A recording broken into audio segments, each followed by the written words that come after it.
Assalamualaikum warahmatullahi wabarakatuh. Perkenalkan, nama saya Eti Kinasih, NPM 1951020316 dari Prodi Perbankan Syariah kelas C. Di sini saya akan menjawab pertanyaan dari soal UTS Pasar Modal Syariah. Pasar modal syariah adalah tempat di mana perusahaan mencari pendanaan atau modal untuk melakukan ekspansi dengan cara menerbitkan surat berharga atau efek yang bersifat jangka panjang yang diatur dalam kaidah fikih muamalah berdasarkan prinsip-prinsip syariah.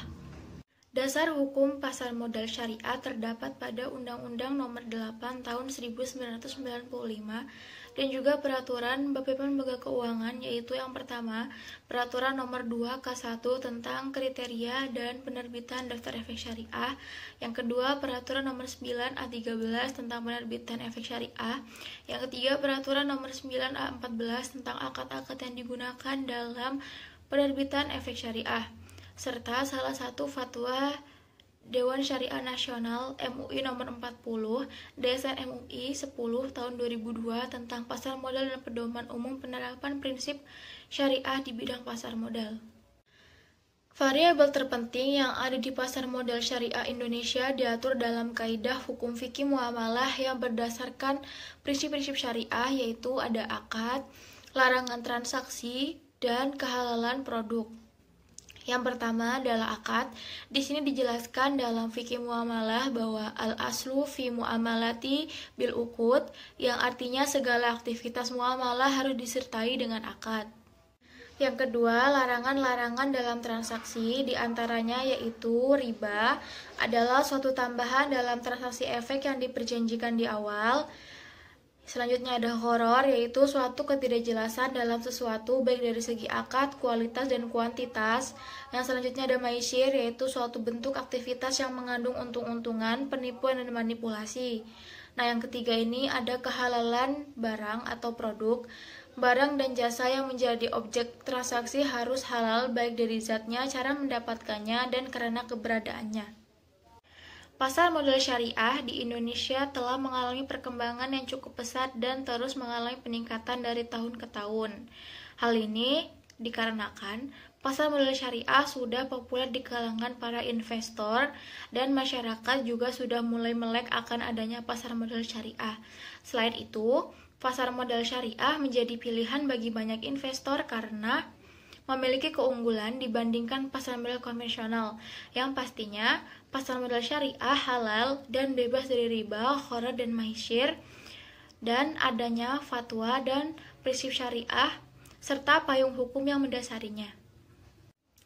Nah, hal ini dapat dilihat dari jumlah data saham syariah yang tercatat di Bursa Efek Indonesia dari tahun 2011 sampai Oktober 2020, yang jumlahnya meningkat sebesar 90,3% dari 237 saham syariah menjadi 451 saham syariah, yang jumlah ini setara dengan 63,6% dari total seluruh saham yang tercatat di Bursa Efek Indonesia. Pentingnya investasi dalam Islam, menurut saya, investasi merupakan salah satu cara untuk mempersiapkan masa depan, dan juga dengan adanya investasi kita bisa belajar mengelola keuangan dengan benar dan dapat mendorong pertumbuhan ekonomi. Nah, dalam Islam memperbolehkan bahkan mengharuskan suatu kegiatan investasi selama itu mengandung kehalalan, kemaslahatan, dan tidak menyalahi prinsip-prinsip agama. Dan menurut Quraisy Shihab juga menafsirkan bahwa investasi sama dengan membelanjakan harta di jalan kebaikan. Konsep dari saham syariah di sini menggunakan konsep syirkah yang merupakan konsep kerjasama yang dilakukan oleh dua pihak, yaitu perusahaan dan investor, dengan nisbah bagi hasil yang keuntungan dan resikonya ditanggung oleh kedua belah pihak yang telah menyepakati perjanjian di awal.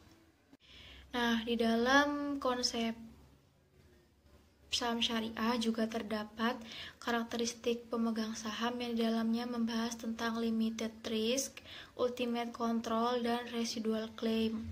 Yang kedua ada peran saham sebagai sumber pendanaan dan investasi. Yang ketiga ada resiko saham yang membahas tentang berbagai resiko yang akan terjadi seperti capital loss, tidak memperoleh dividen, dan resiko likuiditas. Nah, penyeleksian saham syariah disebut dengan proses screening atau penyaringan, yang mana di sini ada beberapa tahapan, yaitu yang pertama adalah bisnis screening, di mana suatu bisnis tidak melakukan kegiatan usaha yang di dalamnya terdapat larangan-larangan dalam bertransaksi. Yang kedua, financial screening, di mana perusahaan memenuhi rasio keuangan dengan total hutang yang berbasis bunga dengan total aset tidak lebih dari 45% dan total pendapatan bunganya dengan total pendapatan usahanya tidak lebih dari 10%. Nah, setelah melewati tahap screening, saham akan dimuat dalam daftar efek syariah yang diterbitkan oleh OJK dan menjadi saham syariah. Yang selanjutnya ada penilaian saham. Penilaian saham di sini menggunakan dua analisis, yaitu analisis fundamental dan analisis teknikal. Analisis fundamental sendiri merupakan metode analisis saham dengan mengenali data-data atau informasi yang berhubungan dengan kinerja perusahaan, di mana pada umumnya laporan keuangan menjadi sumber utama dalam analisis ini, dan penggunaan rasio-rasio saham. Nah, yang kedua ada analisis teknikal yang merupakan metode analisis kinerja saham. Syariah menggunakan pendekatan analisis pergerakan teknik harga saham. Analisis teknikal tidak menggunakan rasio-rasio keuangan seperti analisis fundamental, namun menggunakan grafik pergerakan saham sebagai alat dasar analisisnya. Sekian jawaban dari soal UTS saya. Kurang lebihnya saya mohon maaf, kepada Allah saya mohon ampun. Saya akhiri. Wassalamualaikum warahmatullahi wabarakatuh.